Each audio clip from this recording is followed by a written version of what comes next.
আসসালামু আলাইকুম রহমতুল্লাহি অবরকাতুহ। সম্মানিত দর্শক, ত্রয়োদশ জাতীয় সংসদ নির্বাচনের যে সময়, তো সেই দিক থেকে ফেব্রুয়ারি মাসের 12 তারিখে যে নির্বাচন হবে, আজকে জানুয়ারি মাসের 19 তারিখ সন্ধ্যাবেলায় আমি এই ভিডিওটি যখন করছি, তো সেই দিক থেকে যদি আপনি হিসাব করেন, তাহলে কত 20 দিন সময় আছে বড়জোর হাতে।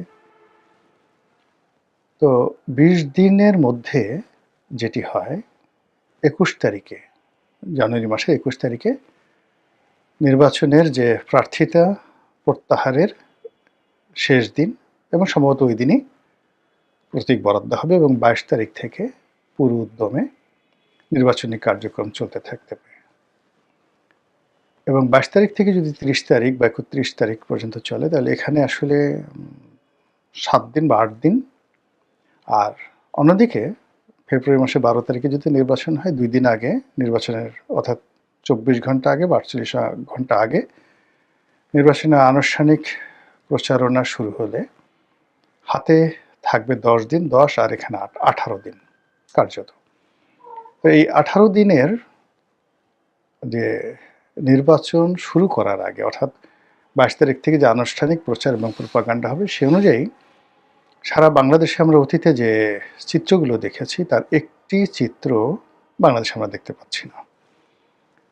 ফলে এত সন্নিকট হওয়া সত্ত্বেও নির্বাচনের গন্ধ পাচ্ছি না, নির্বাচনের রূপ দেখতে পাচ্ছি না।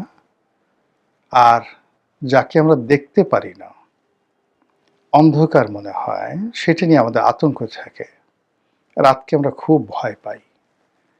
আর যা দেখা যায় না, বোঝা যায় না, সেটাকে আমরা মনে করি ম্যাজিক বা জাদুকরি কোনো একটা কিছু।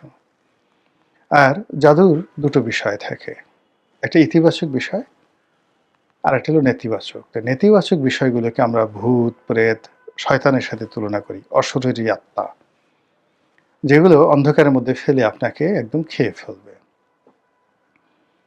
আর অন্ধকারের মধ্যে কিছু ভালো ভালো জিনিসকে আমরা অনেক সময় গল্পের মধ্যে নিয়ে আসি, যেমন পরী আসে, জিন আসে, ভালো জিন আসে, আলাদিনের সেই চেরাগের দৈত্য আসে, এসে আপনার মনস্কামনা পূর্ণ করে দেয়। কিন্তু আমাদের এই যে এখন যে সামনে নির্বাচনের সম্ভাব্যতা নিয়ে আমাদের মনে যে দ্বিধা দ্বন্দ্ব সংকোচ, এই দ্বিধা দ্বন্দ্ব সংকোচের কারণে আমরা কোনো জিন, মানে ভালো জিন এবং পরী, এর কোনো সন্ধান পাচ্ছি না। বরং নানা রকম আশঙ্কা, ভয়, ভীতি, অনিশ্চয়তা আমাদেরকে এমনভাবে আতঙ্কগ্রস্ত করে তুলছে।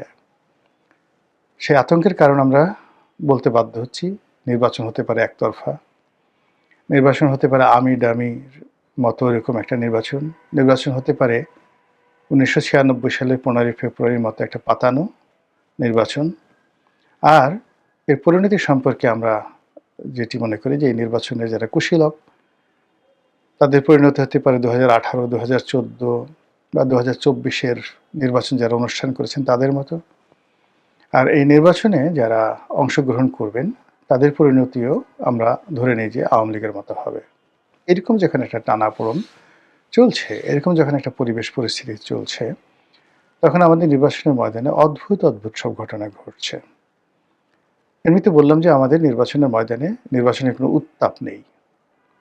হাতে গোনা 2-3টি জায়গাতে অহেতুক নির্বাচনে বিতর্ক হচ্ছে। যেমন রুমিন ফারহানা যে আসনে দাঁড়িয়েছেন, তো সেখানের কিছু কিছু ভিডিও চিত্র এভরিডে সোশ্যাল মিডিয়াতে আসছে। কিন্তু আমরা এখনো পর্যন্ত জানি না যে আসলে রুমিন ফারহানার ওই এলাকাতে নির্বাচনটা কতটা উৎসবমুখর হয়ে পড়েছে, বা সেখানে বিএনপির প্রার্থী ভার্সেস রুমিন ফারহানা, তাদের মধ্যে আসলে কতটা প্রতিযোগিতা হচ্ছে। অন্যদিকে জামাতের 1-2জন প্রার্থী, তাদের কিছু বক্তব্য, কথাবার্তা নিয়ে বিতর্ক হচ্ছে। কিন্তু সেই শাহজাহান সাহেব বলেন কিংবা মুফতি আমির হামজা বলেন, তাদের এই যে, বা আরেকজন আছেন কি ফয়জুল্লাহ না ফয়জুল হক, বরিশালের যে কোনো একটা সিটে, তো সে বিড়িতে টান দিয়ে জান্নাতের টিকিট নিয়ে কি যেন একটা কথা বলেছে। আমির হামজাও বিভিন্ন কথাবার্তা বলেছে। তো এদের বক্তব্য নিয়ে সামাজিক মাধ্যমে নিন্দা হচ্ছে পক্ষে বিপক্ষে। ওই যে চট্টগ্রামের শাহজাহান সাহেবের কথা নিয়ে কথাবার্তা হচ্ছে। কিন্তু আল্টিমেটলি তারা তাদের নির্বাচনী এলাকায় কতটা সাড়া ফেলতে পেরেছেন, ওটা আমরা কিছু জানি না। অন্যদিকে নির্বাচনের যে প্রধান যাদেরকে স্টার পলিটিশিয়ান আপনি বলতে পারেন, সেখানে চরমোনাই পীর সাহেবের যে ছোট ভাই মুফতি ফয়জুল হক নাকি, হ্যাঁ এরকমই, ছোট পীর যিনি আর কি। তো তিনি যেখানে প্রার্থী হয়েছেন, জনাব তারেক রহমান সাহেব যেখানে প্রার্থী হয়েছেন, জামাতের আমির ডক্টর শফিক যেখানে প্রার্থী হয়েছেন, এই জায়গাগুলোতে কেমন হচ্ছে নির্বাচন? আমরা তার কোনো আমেজ দেখতে পাই না। এই শহরে আমি ঘুরে বেড়াই, অহরহ ঘুরে বেড়াই। কিন্তু কোনো একটা জায়গাতেই কিন্তু নির্বাচনের ব্যাপারে যে খুব ভালো কিছু হচ্ছে, না একেবারে কোনো কিছু হচ্ছে, এটা আমরা দেখতে পাই না। আমরা বরং সব জায়গাতেই খুব রীতিবিরুদ্ধ কিছু জিনিসগুলো দেখি। আমরা দেখি জামাত বিএনপির উপর গোস্বা করেছে, এবং জামাত কেন তারেক রহমান সাহেবকে এত প্রোটোকল দেওয়া হচ্ছে, জামাতের আমিরকে এই প্রোটোকল পেতে পারেন না, এই অভিযোগগুলো আমরা দেখতে পাচ্ছি। আমরা দেখতে পাচ্ছি এনসিপির যে সকল নেতৃবৃন্দ যারা এই কয়দিন আগে মানে সারা বাংলাদেশের দণ্ড এবং মুন্ডের অধিকর্তা ছিলেন, তারা এই সময়টাতে অসহায়ের মতো আকুতি জানাচ্ছে, মিনতি জানাচ্ছে, বিভিন্ন কথাবার্তা বলছে।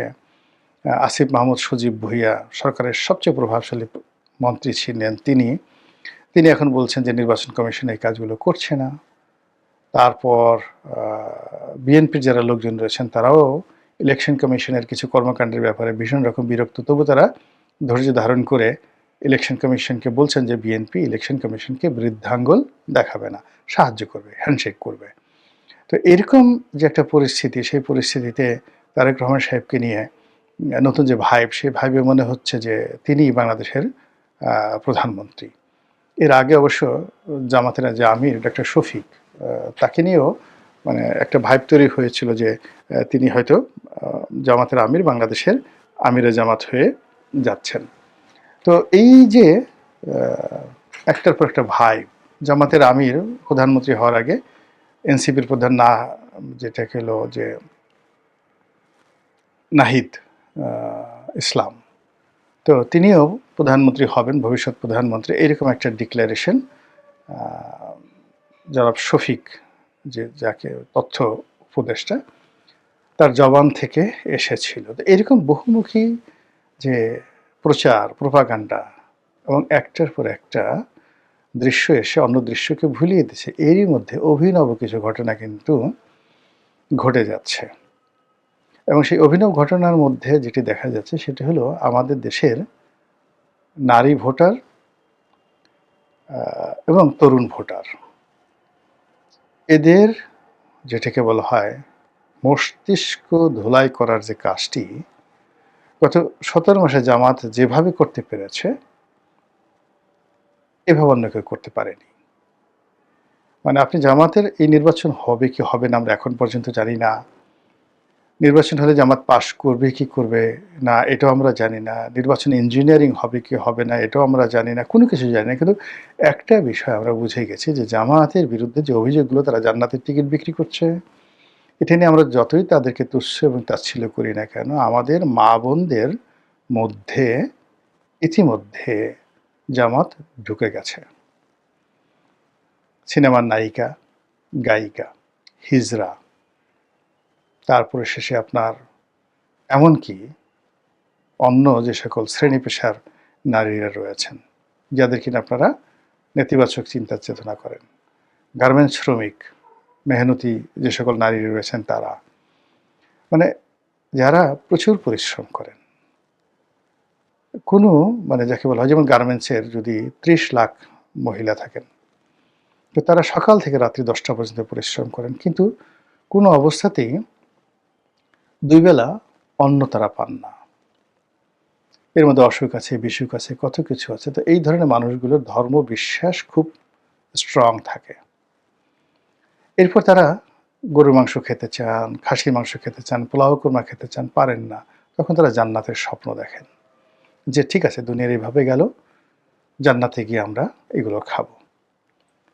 এরপরে তারা চিন্তা করেন যে দুনিয়াতে গার্মেন্টসের যে লোকটি চাকরি করে তার বউ হয়তো অত সুন্দর না, কিন্তু তার খুব পছন্দ সেই আমির হামজার যে পছন্দের তামিল নায়িকা রশ্মিকা মান্দানা, ওইরকম একজন সুন্দরী নারী। বা ধরুন পুরুষদের মধ্যে কারো পছন্দ উত্তম কুমার, কারো পছন্দ শাহরুখ খান, কারো পছন্দ শাকিব খান, কিন্তু তারা হয়তো তাদের স্বামী সারাদিন পরিশ্রম করে, গায়ে গন্ধ, দাঁত মাজে না, মুখ ভর্তি সেই যে করে হাড় গোড় করা, মানে খেটে খাওয়া মানুষের যে একটা অবস্থা। তো ওই নারী চিন্তা করে যে বেহেশতে গিয়ে সে একটা গেলমান পেয়ে যাবেন বা সুন্দর একটা পুরুষ পেয়ে যাবেন।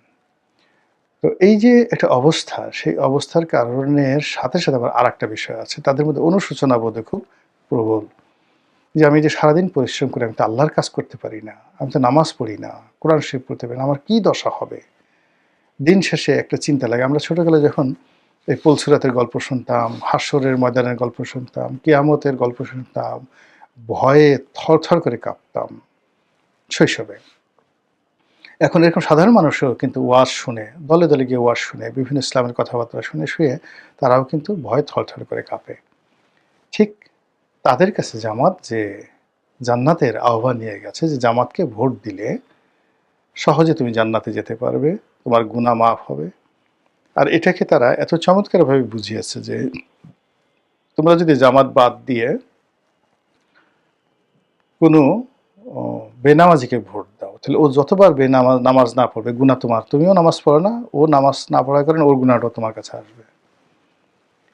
তুমি তারা ভোট দিলা, ও গম চুরি করলো, ধান চুরি করলো, তারপর শেষে ও চাঁদাবাজি করলো, জেনা করলো, ব্যভিচার করলো, মদ খেলো, এসব দায় দায়িত্ব তোমার। আর জামাতের লোককে ভোট দেওয়া, দেখো জামাতের লোক কত সুন্দর ৫ ওয়াক্ত নামাজ কালাম পড়ে।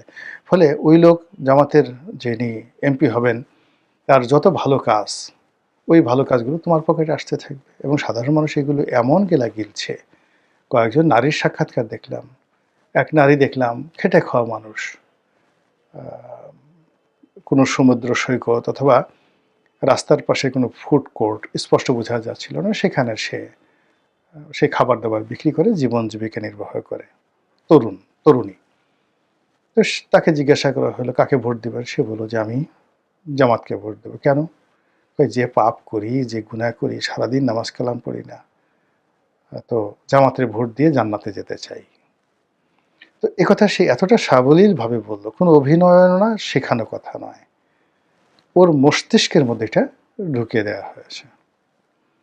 এরপর আর একজন ভদ্রমহিলার কথা শুনলাম, যে শোবিজের, মানে শোবিজের অনেকগুলো লোক আছে না, ছোট ছোট ইউটিউব ভিডিও করে, যেমন হিরো আলমের সাথে অনেকে নায়িকা হয়, তারপর শেষে সিনেমাতে অনেকে এক্সট্রা মেয়েগুলো নাচে, ওইরকমই একজন মডেল। হয়তো যারা সেই সকাল থেকে সন্ধ্যা পর্যন্ত এফডিসিতে কাজ করে বা কোনো শুটিং স্পটে কাজ করে 200, 300, 500 টাকা পায়, একটা দৃশ্যে, একটা নাচের দৃশ্যে একটু অভিনয় করে, এতেই তার সংসার চলে যায়। এবং এটা করার জন্য সে কড়া মেকআপ করে, ঠোঁটে লিপস্টিক লাগায়, এবং যাকে বলা এলোমেলো পোশাক আশাক পরে, তার যে শরীরের অঙ্গ প্রত্যঙ্গগুলো যেগুলো মানে সেক্স আপিল দেয়, সেই জিনিসগুলোকে তারা প্রদর্শন করে, সেটা নিতম্ব হোক, সেটা ব্রেস্ট হোক, এই জিনিসগুলো করেই তারপর তারা তাদের জীবিকা নির্বাহ করে। এগুলো আপনি বিভিন্ন সিনেমার এক্সট্রা দেখবেন। তো ওই যে মহিলা, মনে হলো সে ওইরকমই কোনো একটা মডেল আর কি। তো সেও বলতেছিল সে জামাতকে ভোট দেবে। কেন ভোট দেবে? তো বলে যে অনেক পাপ করেছি, এই পাপ থেকে বের হতে চাই। তো বলে যে আপনি যদি জামাতকে ভোট দেন, জামাত ক্ষমতায় আসে, তখন তো আপনাকে হিজাব পড়তে হবে। তো সে নির্বিকার চিত্রে বলতেছিল যে সেই হিজাব পরা লাগলে পরবো, আমার এই পোশাক দরকার নাই, হিজাব পরা লাগলে পরবো, তবু জামাতকে ভোট দেবো। এখন এই দুইটো সাক্ষাৎকার আমি দেখেছি, আরও এরকম অসংখ্য ঘটনা ঘটছে। অন্যদিকে মির্জা আব্বাসের যে বক্তব্যগুলো, যে তার নির্বাচনী এলাকাতে প্রায় প্রতিটা বাড়িতে জামাতের মহিলারা ঢুকে যেভাবে অন্য যাকে বলা হয় দলের, বিএনপির বা নিরপেক্ষ বা সাধারণ যারা মা বোন রয়েছেন, তাদেরকে যেভাবে ধর্মের দোহাই দিয়ে জামাত তাদেরকে ডাইভার্ট করে ফেলেছে জামাতে ভোট দেওয়ার ব্যাপারে, দাঁড়িপাল্লার ব্যাপারে, এইটা দেখে ইতিহাসে প্রথমবারের মতো রীতিমতো মির্জা আব্বাসের মতো প্রাজ্ঞ রাজনীতিবিদ আঁতকে উঠেছেন। এখন তিনি জামাতের নাম শুনতে পারেন না। অন্যদিকে গিয়ে দেখেন, ওই যে আমাদের টেলিভিশনের জনপ্রিয় মুখ সৈয়দা আশিফা আশরাফি পাপিয়া, এমপি পাপিয়া। তো ওর এলাকাতে, পাপিয়ার এলাকাতে জামাতের খুব প্রাধান্য, চাঁপাইনবাবগঞ্জে।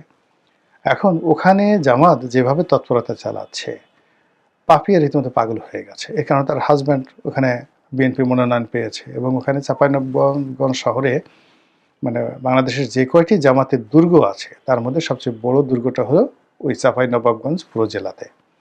তো সেখানে জামাত যে কাজ করছে সেই কাজে পাপিয়া রীতিমতো পাগল হয়ে গেছে। তো এই যে যা কিছু এই যে গত 17 মাসে হচ্ছে, কিংবা এই সময়টাতে ভোটের এই অল্প কয়েকদিন আগে নিশ্চয়তা অনিশ্চয়তা যা কিছু হচ্ছে, তার সঙ্গে সঙ্গে আমাদের তরুণ ভোটার, বিশেষ করে নারী এবং নতুন ভোটার যারা আছেন, তাদের মনোজগতে জামাত যে জান্নাতের চাদর বিছিয়ে দিয়েছে, জান্নাতের জায়নামাজ বিছিয়ে দিয়েছে, জান্নাতি আতর যেভাবে বিতরণ করছে এবং জান্নাতের মন্ত্র যেভাবে তাদেরকে শিখিয়েছে, এটা আগামীর রাজনীতির জন্য নিঃসন্দেহে একটা নতুন সংযোজনা জামাতের জন্য, আর যন্ত্রণা হবে জামাত বিরোধী শক্তির জন্য। মহান আল্লাহ আমাদের সবাইকে হেদায়েত দান করুন এবং হেফাজত করুন। আসসালামু আলাইকুম ওয়া রাহমাতুল্লাহি ওয়া বারাকাতুহু।